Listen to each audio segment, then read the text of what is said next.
गाडी मागे घेण्याच्या कारणावरून कुरापत काढून एका इसमास स्टीलच्या कड्याने तोंडावर आणि डोक्यावर मारहाण करून फरार झालेल्या आरोपीस गुन्हे शाखेच्या पथकाने अटक केली आहे। याबाबत सविस्तर माहिती अशी की दिनांक 5 फेब्रुवारी रोजी सायंकाळी नायका चौक कॉलेज रोड येथे फिर्यादी हुफेज फिरोज कुरेशी राहणार रहेनुमानगर वडाळा रोड नाशिक हे कॉलेज रोड येथे आले होते। त्यावेळी बजाज मोटारसायकलीवरील 2 अनोळखी इसमांनी फिर्यादीसोबत गाडी मागे घेण्याच्या कारणावरून कुरापत काढून वाद घातला। त्यावेळी आरोपीने हातातील स्टीलचे कडे काढून फिर्यादीच्या तोंडावर, डोक्यावर, छातीवर आणि पाठीवर बऱ्याच वेळा वार करून गंभीर दुखापत केली। या प्रकरणी गंगापूर पोलीस ठाण्यात गुन्हा दाखल आहे।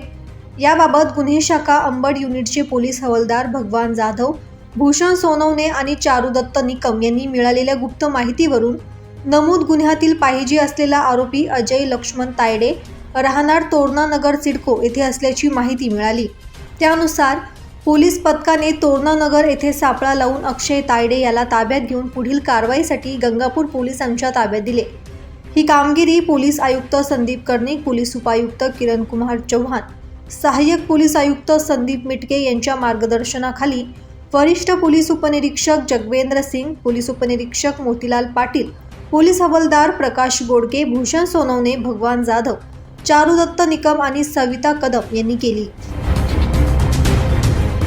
ब्युरो रिपोर्ट, दैनिक भ्रमर, नाशिक।